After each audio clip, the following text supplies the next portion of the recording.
Asian matchmaker and soulmate expert here at Matchmaker Secrets, where we talk about love, dating, and relationship. And of course, matchmaking. And I have no idea if you already know that I've manifested my soulmate in 28 days using the law of attraction. So today we're going to be talking about law of attraction, so you can have an idea what is it exactly all about.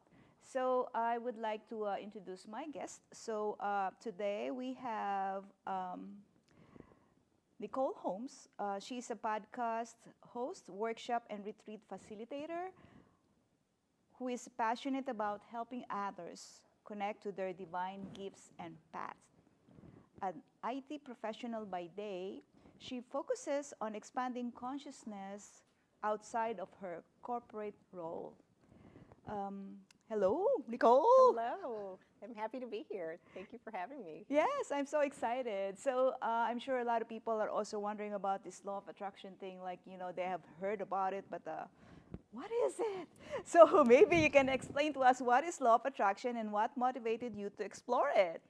Well, law of attraction is the ability to attract like to yourself. So it's actually the very thing that holds our planet together. It holds the galaxy in orbit, in spatial orbit of one another. It's how it's how we orbit our sun. It's actually a law of physics, really. And understanding law of attraction is essentially understanding physics without the math. So it's somewhat scientific based. You can play with it. You can test it. You can actually learn to apply it. You're already doing it anyway.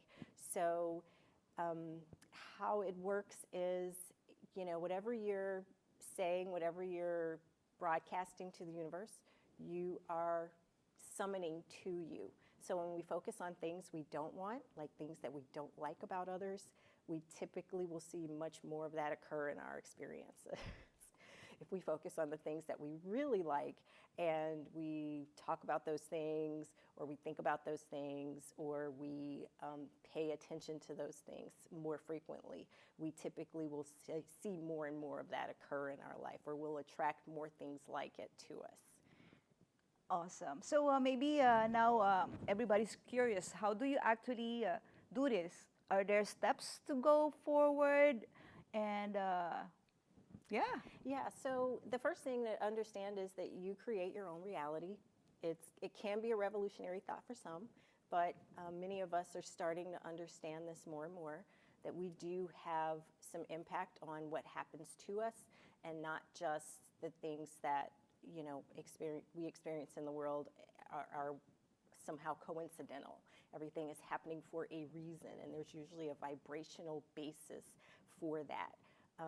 And then it's a matter of understanding how to summon to you the things that you really want. So that would be step 2, is the self-awareness to understand how you're getting what you are currently getting, and how to make adjustments to improve your experiences overall. So we operate from emotional output.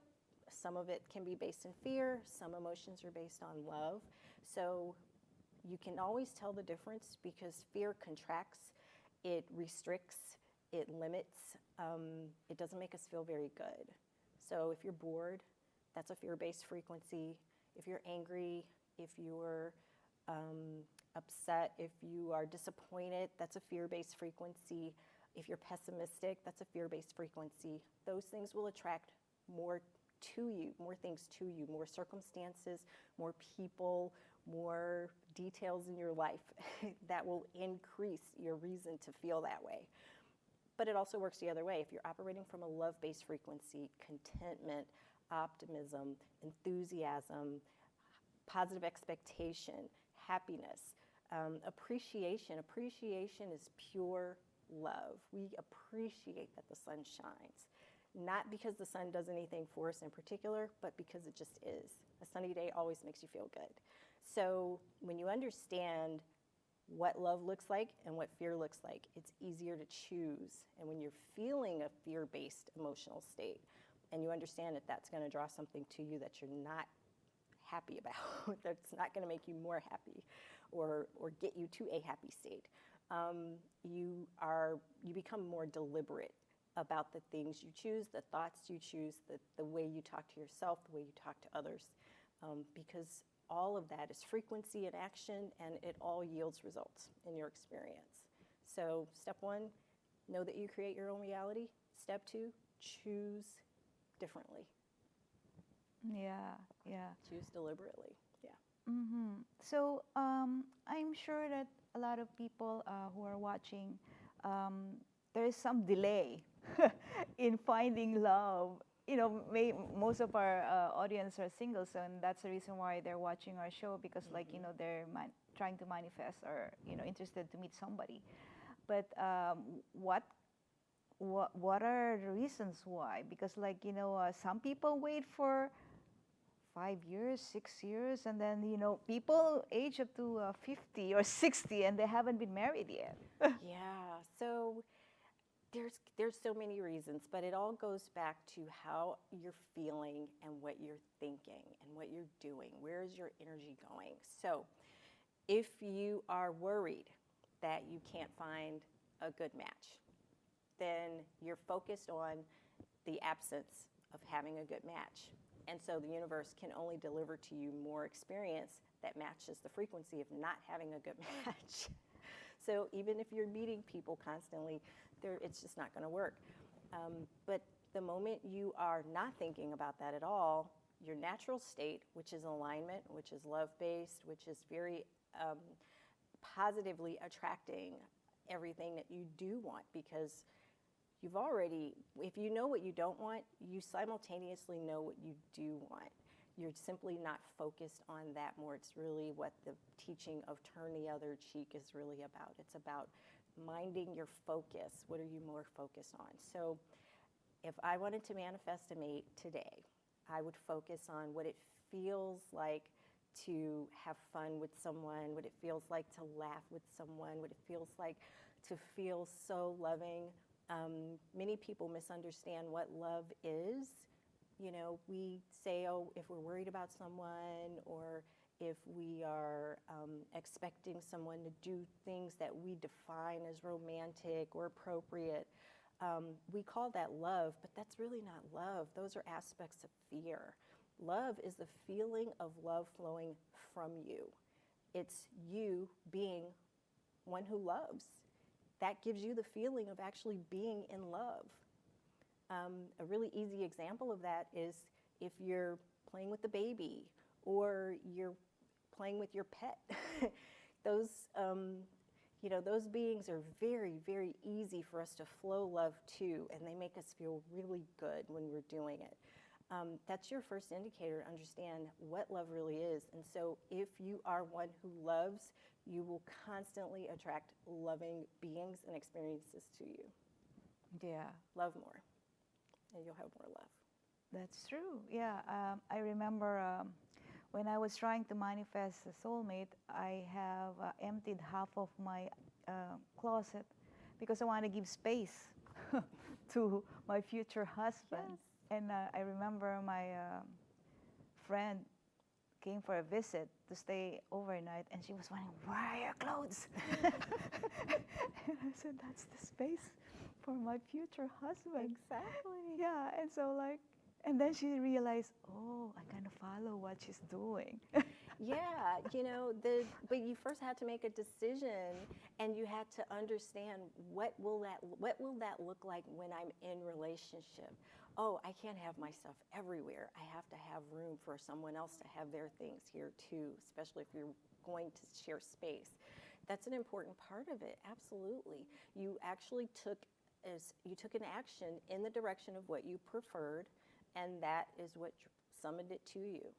You know, it's funny how, you know, when you're looking for something and you say you misplace your phone or your keys, and you're looking and you're looking, you just can't seem to find it. The moment you release the insistence that it's not there, and you forget about it, you get distracted, you leave the room, you come back, and then you see it in plain sight often, or you move something and it's like, it was here all along.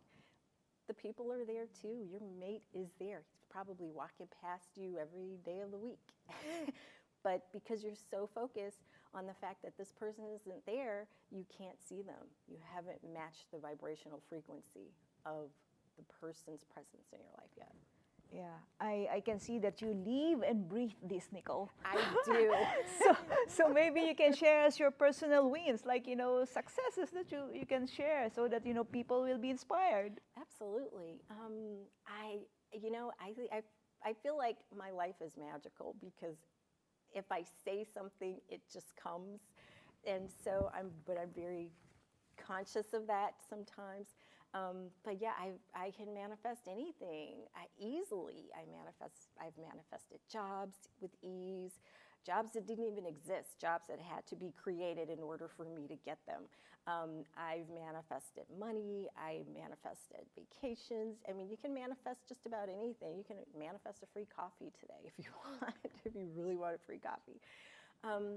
And you get to kind of dictate the terms. One time I manifested a really awesome vacation, but I didn't want to pay full price. And it's so funny because a friend of mine was like, oh, it'd be awesome if you could go on this trip with us. And I sat there and I said, okay, I'm going to decide right now that I really want to go on this trip. But universe, I really don't want to pay full price. I'd like it at a discount or at a really reduced rate. And sure enough, someone called me. They couldn't cancel their trip and they couldn't take the trip.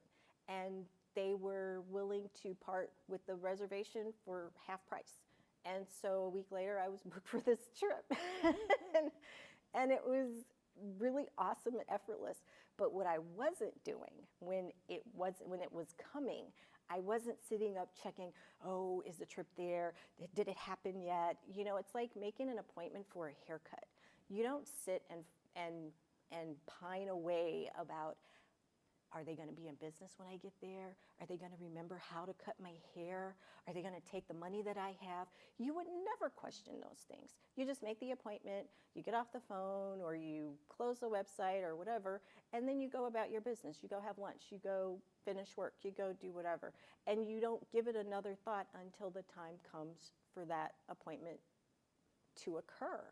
It's just like that. So think of attracting others into your life in kind of the same way. You have to have the detachment from that outcome and the opposition of what you want. You have to release that resistance to what you want. Those are excellent.